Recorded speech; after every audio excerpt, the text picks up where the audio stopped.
अभी ये नगर निगम गाड़ी आई है सुबह से जो ये अतिक्रमण हटवा रही है, इसमें क्या कहना है आपका?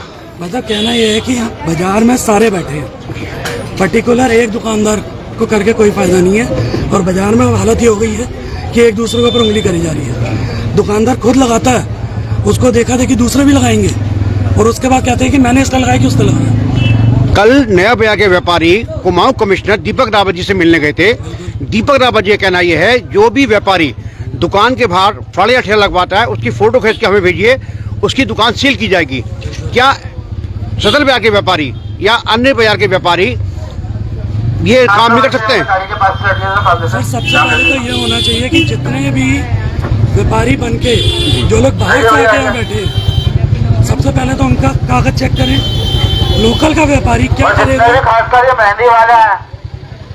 हाँ, लोकल का व्यापारी क्या करेगा?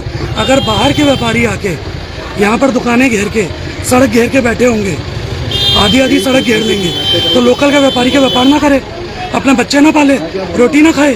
वीर जी सीधी बात है, स्थानीय व्यापारी इसका विरोध क्यों नहीं करता है? स्थानीय व्यापारी विरोध इस वजह से नहीं करता क्योंकि वो व्यापार करने के लिए आया हुआ है। क्या प्रशासन उसका साथ देता? 2 दिन प्रशासन आता है, तीसरा दिन गायब हो जाता है। दुश्मनी व्यापारी लेके बैठ जाए। व्यापारी व्यापार करने के लिए बैठा है यहाँ पे। काम प्रशासन का है कि जो बाहर से लोग आए हैं पहले उनकी चेकिंग करें। स्थानीय व्यापारी को भी चेक करो, लेकिन पहले जो बाहर से आए उन्हें तो चेक करो। तो आपने कहा ये एक व्यापारी है, इनका कहना है आज की डेट में जीएसटी भर रहा है, सारे स्ट्रगल कर रहा है, बाहर से माल लेकर आता है, मेहनत करता है। उसके बाद में जो बाहर से लोग बगैर रजिस्ट्रेशन के बैठे हुए हैं उनके साथ कंपटीशन कर रहा है। व्यापारी क्या क्या करे?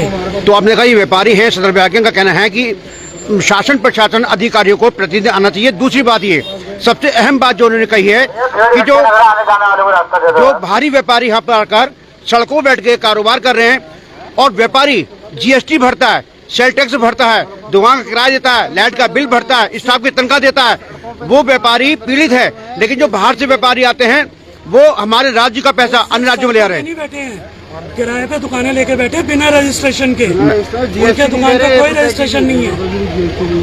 कच्चे पे माल लेकर आ रहे हैं, बिना रजिस्ट्रेशन का बेच रहे हैं। तो इनका बहुत बड़ी पीड़ा है कि जो अन्य बाहर से लोग आ रहे हैं ना वो जीएसटी भरते हैं, ना उनका रजिस्ट्रेशन है, ना वो टैक्स देते हैं। और जो स्थानीय व्यापारी है जीएसटी भी देता है, टैक्स भी देता है, सब करता है, वो आज पीड़ित है।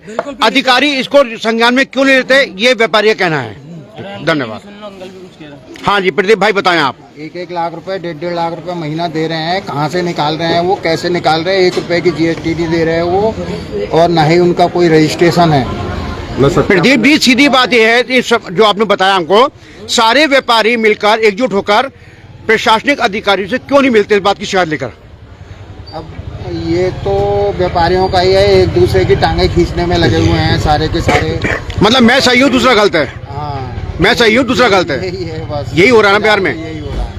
ठीक है। लेकिन जो नया बाजार के व्यापारियों ने कल कराया वो सदर बाजार के व्यापारी भी, मेरा वही कहना है, जैसे नया बाजार के व्यापारी एकजुट हुए, क्या बाजार के व्यापारी को एकजुट नहीं होना चाहिए? क्यों नहीं होना चाहिए? क्योंकि आप टैक्स देते हैं, आप जीएसटी भरते हैं, आप दुकान का किराया देते हैं। सारी हल्द्वानी के व्यापारियों को भी एकजुट होना चाहिए। मैं तो ये कह रहा हूँ शटर उठाओ और बैठ जाओ, और उसके बाद कोई सामान बाहर ना लगे किसी का भी।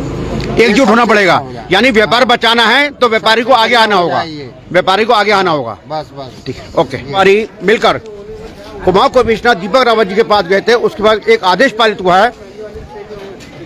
वही व्यापारियों का कहना है कि हमको एकजुट होना पड़ेगा, यदि अपना व्यापार बचाना है, कारोबार बचाना है, तो जो बाहरी व्यक्ति यहाँ पर आकर मोटी रकम देकर दुकानों के बाहर बैठ रहे हैं और जिससे व्यापार पीड़ित हो रहा है, मतलब व्यापार खत्म हो रहा है, उसको बचाना है तो एक साथ आना होगा।